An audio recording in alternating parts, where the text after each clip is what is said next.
The confrontation. He accused her of betrayal and kicked her out of his life. 3 years later, he saw a little boy who was his spitting image and knew the devastating truth. The Lisbon skyline glowed through the loft windows as Landon entered his home, unbuttoning his tie with one hand while holding his briefcase in the other. It had been another grueling day of back-to-back meetings, negotiations, and a last-minute investor call that had almost derailed his schedule. His success was never accidental. Every inch of his multi-million-dollar empire had been built on precision, sacrifice, and discipline. But tonight, something was off. Walking into the living room, he noticed the silence. There was no music, no footsteps, not even the familiar city hum seeping in from the balcony. Just silence. Sophia stood near the hallway, her arms crossed, her face unreadable. Her light brown hair was pulled back into a loose bun, and her eyes, which used to be warm, were now guarded. She didn't greet him. Instead, her gaze followed him as he set down his things and looked at her, confused by her stillness.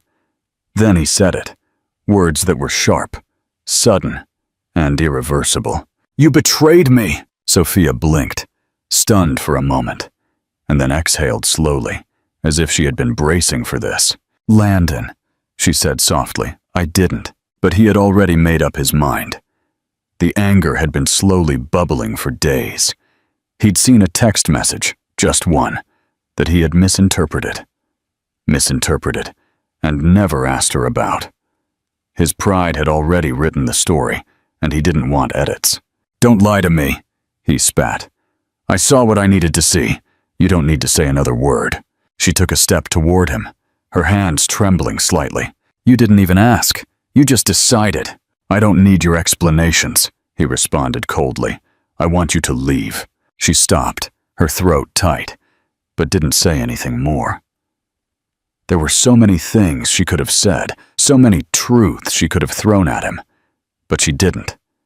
Instead, she went into their room, packed a small suitcase, and returned minutes later, her coat on. She stood in front of him, her eyes filled with something more painful than anger. Disbelief. "I loved you," she whispered. "I still love you, but you don't trust me, and that's not something I can keep fighting against." And then, without another word, she was gone. The door clicked shut behind her, a soft, final sound. Landon was left alone in the vast silence of the loft, his heart pounding hard underneath the expensive fabric of his shirt. He didn't move, didn't call after her, didn't even sit down. His entire life had been built on not looking back, and that night he convinced himself he was doing the same thing. What he didn't know, what he couldn't have known, was that Sophia was already carrying the weight of a life he would one day regret letting go. A small heartbeat had started inside her only weeks before, but now she was gone, and so was everything he thought he understood about love, loyalty, and truth. 3 years passed, and Landon never spoke her name again. In the whirlwind of mergers, board meetings, and transcontinental flights, he buried the memory of Sophia under polished reports and strategic victories. The loft remained immaculate, with no personal details, no photographs, no mementos, no reminders of what had once lived there with him. He told himself he had made the right decision, that betrayal didn't merit reflection. And yet, sometimes, late at night, when the city quieted down and even the lights of Lisbon dimmed behind the glass, he felt something he couldn't name, an empty echo in a house built for two. It was early spring in Lisbon, with the crisp air scented with rain, when Landon's world shifted without warning. He had just stepped out of a black car in front of a downtown hotel, steeling himself for a private fundraising dinner. His assistant trailed behind him with a clipboard and a cell phone, rattling off the guest list and updates, but he barely heard. His attention was focused, instead, on a woman who stood across the street near the curb, her arms outstretched, as she tried to flag down a cab. The sight of her hit him like a physical punch. It was her, Sophia. Her hair was longer now, still light brown, pulled into a loose braid that fell over her shoulder. She wore a simple coat and held a little boy on her hip, a boy no older than 3, wrapped in a blue sweater and jeans, with dark hair and bright blue eyes that were unmistakably his. Landon's breath caught in his throat. He didn't move, couldn't. The chaos of the street faded away, and all he could hear was the sound of blood rushing in his ears. The boy turned slightly, looking around with curiosity, and, for the briefest moment, his eyes met his. The same eyes that Landon saw in the mirror every morning. It was impossible. No, it wasn't. It was real, and he knew it with terrifying clarity. The taxi pulled up. Sophia cradled the boy in her arm and opened the door. She still hadn't seen him. Landon gave a step forward. Instinct surged in his chest, but he stopped himself. What would he say? What could he say? As she turned her head, their gazes met. The noise of the city fell away. She froze for a half second, the boy's head resting on her shoulder, and then she looked away. Not with coldness, not with anger. Just deliberately, like someone who had made their peace with not being seen. She got into the taxi, closed the door, and a moment later the cab disappeared into traffic. Landon stood rooted to the spot, not noticing his assistant's confused look, not hearing the cell phone that was still ringing. He had seen his son, a son he never knew existed. A little boy with his eyes, his features, his blood. And Sophia, the woman he had kicked out of his life without a single question, had been living with that truth every day. The dinner went on without him. He canceled all appointments that night and returned home in silence, his hands trembling slightly as he poured himself a drink and stared out at the skyline that had once made him feel powerful. Now, it meant nothing. He had built an empire on control, but that one moment on the street had shattered it, because the truth, the one thing he never asked for, had found him anyway, and it was only a meter tall, with blue eyes and a quiet gaze that had already begun to haunt him. The revealed truth. The next morning, Landon sat in his office, but for the first time in years, the numbers in front of him meant nothing. Spreadsheets, graphs, and emails all blurred into a white noise he couldn't decipher. His mind kept going back to a single thing. The boy he had seen in Sophia's arms, his son. Every time he blinked, he saw the same blue eyes staring back at him, eyes that mirrored his so perfectly that it had shaken him to his core. The realization settled on him heavily, a weight pressing against his ribs that he was not prepared to carry. He had a son, and he had never been told. He didn't call Sophia right away. A part of him was afraid she wouldn't pick up. The other part didn't trust himself to say the right thing. What was the right thing to say after 3 years of silence and absence, after the accusations that had driven her away? He had been so sure of himself, so convinced that she had betrayed him, that he never gave her a chance to speak. That certainty now felt like the most dangerous kind of blindness. By evening, he found himself standing in front of her apartment building. He had hired someone to find her, not out of malice, but out of desperation. It hadn't been hard. She hadn't left the city, or even the borough. While he had been closing deals in Tokyo and Berlin, she had been raising a child just a few blocks away. He stood on the sidewalk, not knowing whether he should call or just leave. But before he could decide, the door opened. Sophia emerged with a grocery bag in one arm and her son clutching the other. The boy walked with an unsure but confident gait, talking about something in a tiny, excited voice that Landon couldn't quite hear from across the street. Sophia crouched down, smiling at something he said, brushing a loose curl of hair from his face, and Landon couldn't move. There was something breathtaking in how simple it all looked. A life he had missed. A life she had built. Without thinking, he crossed the street. Sophia looked up as he approached. Her expression shifted the moment she recognized him. Her eyes narrowed slightly, not with anger, but with a cautious surprise. She straightened up, placing a firm hand on the boy's shoulder as Landon stopped just a few feet away. "Hello," he said. Voice unsteady. She didn't respond at first. She just took him in. Then, she looked down at her son. The boy was now clinging to her leg, curious but wary. "I saw you yesterday," he continued, struggling to find words that didn't sound like excuses. "I didn't know, Sophia. I didn't know he existed." Her face remained impassive, her voice quiet. "You never asked, did you?" There it was. The truth. Laid bare. Not bitter. Not cruel. Just honest. And it hit him harder than any accusation. She had carried the weight of silence for 3 years, while he had lived in ignorance, shielded by his own certainty. "I want to meet him," Landon said. "I want to meet him." Sophia hesitated. Then she crouched down next to her son. "Leo," she said softly. "This is Landon. He's someone I used to know." Leo looked up with wide eyes.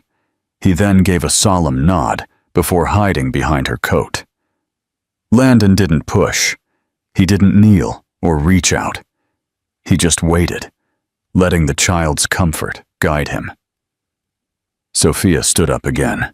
"I don't know what you expect," she said, "but this isn't something you get to walk into like a business deal you forgot to sign. He's not a project. He's a person." "I know," Landon said softly. "And I'm not here for control. I'm here because I want to earn a place, if you'll let me." Sophia studied him for a long moment, her expression unreadable. Then she nodded once. "You can come by tomorrow at 5. He likes books and dinosaurs. Don't be late." She didn't wait for a response. She turned and walked away with her son, disappearing into the hazy tide of the city. Landon stood there long after they were gone, replaying every second, every word. For the first time in years, he wasn't chasing a deal, a headline, or a win. He was chasing something real, something he had once thrown away and was now seeing if he could ever rebuild. The rebuilding. Landon arrived 10 minutes early the next night, standing at Sophia's apartment door, with a small paper bag in one hand and nerves settling like stones in his chest. He had no idea what a 3-year-old liked, other than the brief mention of books and dinosaurs. Inside the bag, there were 2 carefully chosen picture books, one about a triceratops, and one with lift the flaps that revealed hidden forest animals. He had never bought a toy before. He had never read a bedtime story before. The weight of all he had missed overwhelmed him as he stood in the hallway, staring at her door. When it opened, he was surprised by how normal it all seemed. The apartment was modest and warm, filled with soft light and the smell of pasta and garlic. Sophia was in jeans and a sweater, her hair down this time, and while her eyes were still cautious, her voice was steady. "Leo is finishing his snack," she said. "You can come in." He entered slowly, taking in the space. There were toys scattered in one corner, a line of small shoes by the door, and a worn but clean couch with a blanket draped over one side. It was a home that had clearly grown around a child, and in some ways, it made him feel at once profoundly welcome and completely out of place. Then he saw him. Leo was sitting at the kitchen table, his feet swinging under the chair, holding a tiny sippy cup with both hands. When he looked up and saw Landon, he paused, not scared, just unsure. Landon crouched down slightly to his level and gently offered the bag. "Hi, Leo," he said. "I brought you something." "Books?" Your mom said you like dinosaurs, he chuckled. Leo didn't take the bag right away, but his curiosity was piqued. After a glance at Sophia, which she subtly returned, he got down from his chair, walked over, and accepted it. He pulled out the first book and flipped through it, murmuring softly, "That's a stegosaurus." Before walking back over to the couch and settling in with it on his lap, Landon didn't follow. He sat in a nearby chair, watching, not knowing what came next. Sophia came into the room, sat across from him, and handed him a glass of water. "He'll probably ask you a million questions as soon as he gets used to you," she said. "He does that with people he likes." Landon smiled faintly. "That would be an improvement. Right now, I think he just sees me as the guy who brought paper." Sophia's expression softened just enough that the room felt less tense. "He's cautious like me." There was a moment of silence, not awkward, just heavy with history. Then Sophia looked at him and asked the question he had been waiting for, but dreading. "Why did you think I betrayed you?" He met her eyes, the apology already written on his face. "Because I was scared. Because I saw something I didn't understand. And instead of asking, I reacted. I chose anger over trust. I thought I was protecting myself, but instead I destroyed everything." She nodded slowly. "You didn't just destroy me, Landon. You left him without a father. You can't pretend that didn't happen." "I know," he said. "That's why I'm here.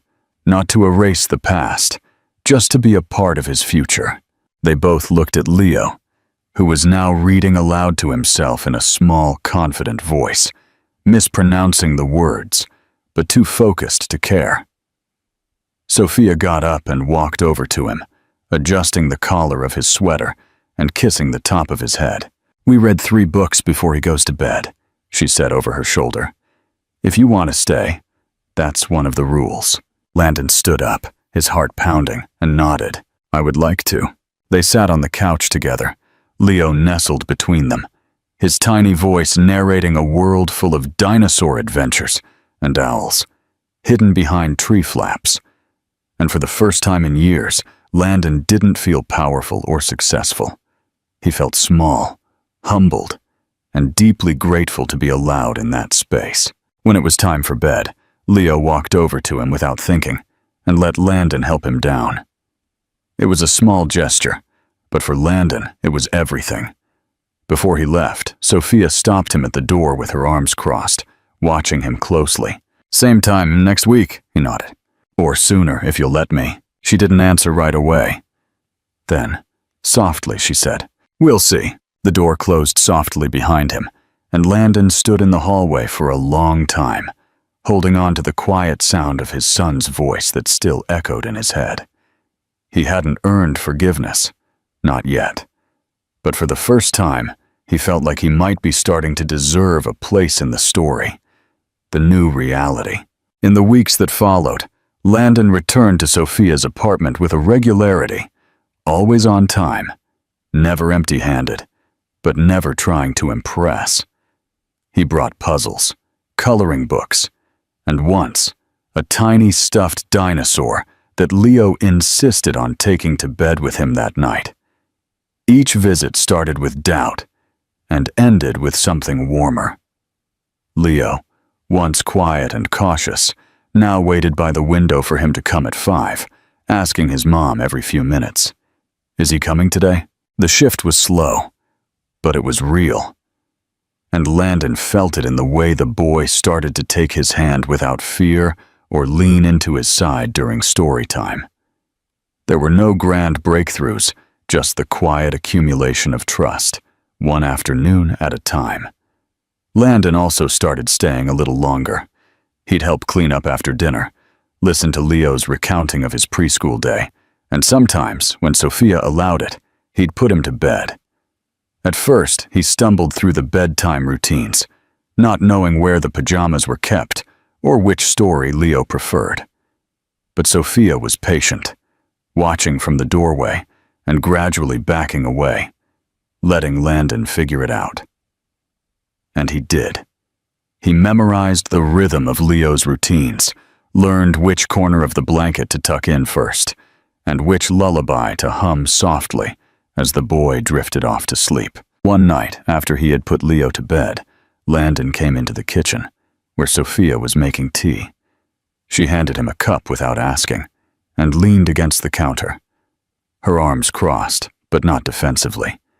He watched her for a moment, then said quietly, "I want to be his legal father. I want to be on his birth certificate." Sophia didn't answer right away. She looked down at the floor, processing.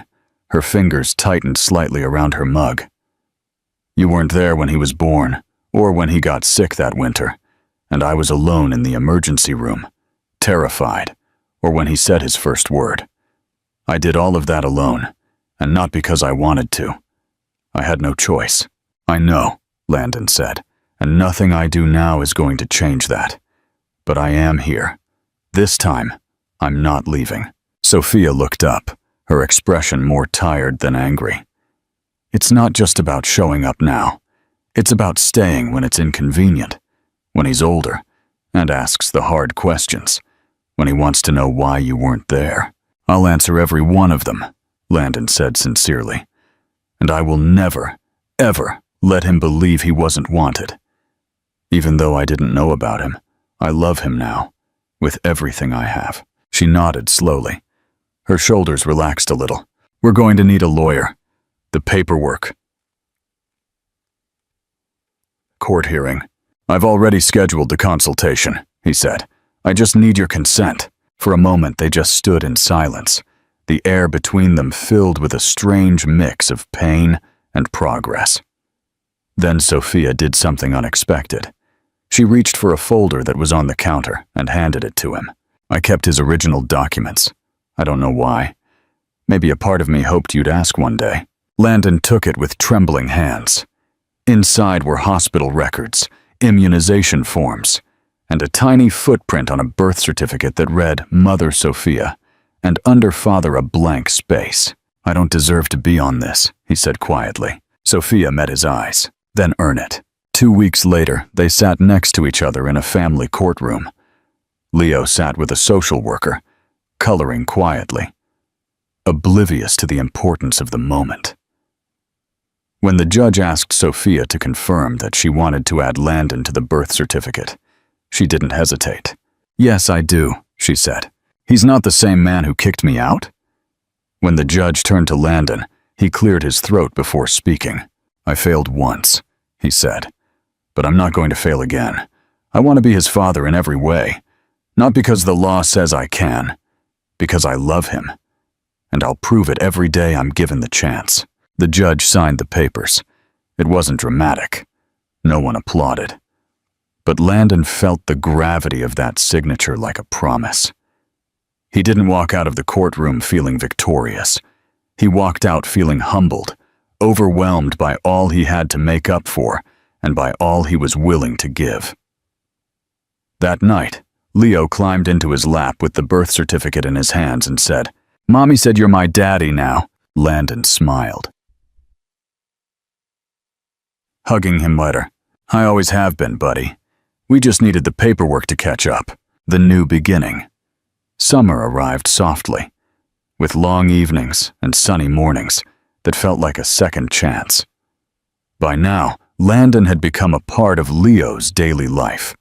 He wasn't a visitor anymore, but a presence. He walked to pick him up from preschool 2 times a week. He learned which snacks he liked the best, and could recite entire pages of Leo's favorite books at bedtime without looking. It wasn't strange anymore for the boy to take his hand or call him daddy in public. Every time he heard it, Landon felt a quiet, painful something pressing against his chest. He had missed the first years of his son's life, but he was building something real now, something they could both lean on. Sophia was still cautious, but not distant. Their conversations grew longer and lighter, though they were still marked by unspoken boundaries neither of them dared to cross. They'd coordinate schedules, share small parental victories, and began to build a rhythm that felt more like a family than a formality. Sometimes, when Leo had a cold or refused to sleep, they'd deal with it together, side by side, as if the years that separated them hadn't cracked everything. On one of those nights, when Leo woke up crying from a nightmare, Landon had been the one to soothe him. He held him close, whispering reassurances until the boy's breathing calmed, and when he looked up, he found Sophia standing quietly in the doorway. She didn't say anything, but her eyes had softened in a way he hadn't seen in years. That night, she did not send him home right away. Instead, they both sat in the living room talking in low voices while Leo slept. Their voices were low, not because they had to whisper, but because something about the moment didn't allow for noise. Despite the peace, something still lingered beneath the surface, unfinished, unresolved. Landon knew it wasn't just about Leo anymore. It was about what had been lost between him and Sophia. And one night, while they were cleaning up art supplies after a messy craft session, Landon asked quietly, "Do you ever miss your old life?" He looked at her, considering the question. "I thought I did," he said, "but no, not like this." "You were good at it," she said. "I was successful," he replied, "but I don't think I was happy." Sophia didn't answer right away. She focused on cutting a piece of blue construction paper into a clumsy star. Then, she said softly, "I wasn't either." It was moments like that that built something new between them. Not romance, not yet, but trust. The kind of trust that grows in silence, brick by brick, where something was once burned down. That trust deepened on the night Leo came down with a fever. He cried through the night, his skin hot and his body restless. Sophia called Landon just after midnight, and he came over immediately. Together, they sat by his bedside, taking turns with cool cloths, talking to him when he could hear, holding him when he couldn't sleep. At one point, Landon looked up and saw Sophia with her eyes red with exhaustion, gently brushing the hair from his forehead. "I'm sorry," he whispered, "for everything." She looked at him, and in place of anger or hurt, there was just tiredness and something close to understanding. "We're here now," she said. "That's what matters." By morning, Leo's fever broke, and the three of them collapsed on the couch together in a tangle of blankets and relief. It was chaotic, unplanned, and strangely perfect. Sophia fell asleep first, her head resting on Landon's shoulder, and though he didn't dare move, something inside him finally settled.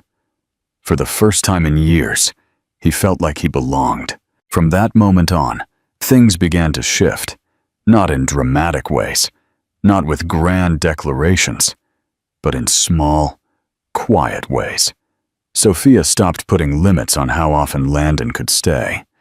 She invited him to join them for dinner without hesitation. He fixed the leaky dishwasher in her kitchen and replaced the batteries in the smoke detector without being asked. She bought extra cereal that he liked. One afternoon, Leo looked up from his drawing and asked, "Why doesn't Daddy live with us?" The question hung in the air for a long moment. Landon opened his mouth to speak, but it was Sophia who answered first. "Sometimes grown-ups need time to figure out where home really is." Leo nodded as if that made perfect sense and went back to his drawing. Later that night, Landon paused in the doorway, watching Sophia read to his son before he went to bed. He felt something he hadn't dared to feel in years. Hope. Not the kind rooted in fantasy or desperation, but the kind that grows slowly, watered by forgiveness, steadied by patience. He didn't know what was going to happen next, but he knew this. He wasn't leaving. Not now, not again, not ever. The first snow of winter arrived early, blanketing the city in white and hushing everything into a soft silence. It was only a few days before Christmas, and the streets were full of lights, trees in windows, and the smell of cinnamon and pine drifting from the corner bakeries. Leo was more excited than he had ever been. He woke up every morning asking if it was true Christmas yet, and looking up at the sky for reindeer. Landon had helped him hang decorations in both houses, but it was Sophia's apartment that truly felt like the heart of everything.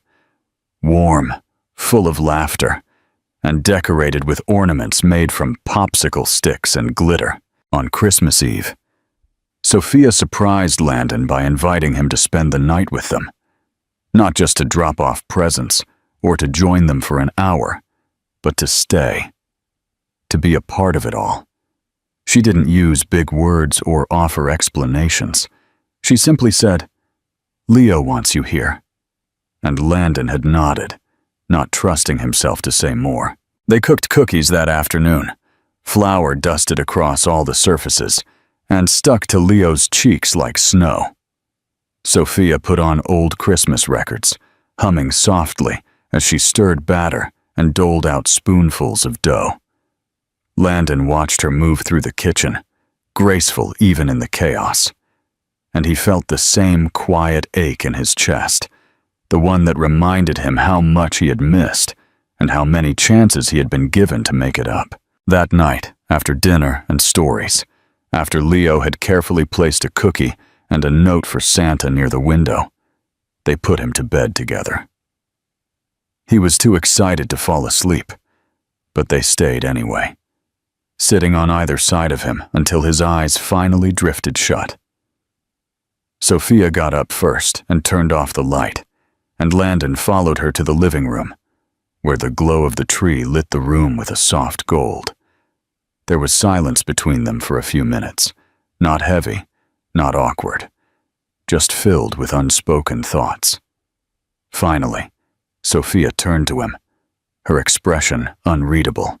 "He wrote a note for Santa this year," she said, "but he wouldn't let me read it. He said it was a secret." Landon raised an eyebrow. "Did you find it?" She nodded, then reached behind one of the ornaments on the tree and pulled out a small folded piece of paper. She handed it to him, not saying anything more. He opened it slowly, his hands trembling slightly, and read the big, messy letters. "Dear Santa, I love my mommy and daddy. Can we all live in one house so I don't have to miss anyone anymore? I've been a very good boy." Landon didn't speak. He just stared at the note for a long time. The words blurred. When he looked up, Sophia was watching him, not with pressure or expectation, but with something far more fragile. Openness. She wasn't asking him. She wasn't rushing him. She was simply letting him feel it, letting the moment belong to him as much as it did to her. "I don't want to lose anything else," he said finally. "Not a day, not another year. If it's too soon, I'll wait. But I'm not leaving again." She didn't answer with words. Instead, she took a step toward him. She gently took the note from his hands and put it back on the tree. Then, she looked at him, and for the first time since the day she lost him, she smiled in a way that reached her eyes. That night, Landon didn't leave. He stayed. Not just on the couch, not just for the sake of a tradition or for Leo's happiness. He stayed because something had shifted, not in a grand, dramatic way, but in the quiet rhythm of two people who had finally learned to forgive, to trust, and to choose each other again. In the morning, Leo came running into the room, shouting that Santa had come. He threw himself on the bed, laughing, tugging at the blankets with his little hands. Landon and Sophia opened their eyes at the same time, next to each other, and looked at their son. Their reason, their miracle, their second chance. Outside, the world was still blanketed in snow. But inside, it was warm and full of something rare and unbreakable. They had not only found their way back, they had built something better than what had existed before. Not perfect, not simple, but real. And this time, they held on to it with everything they had.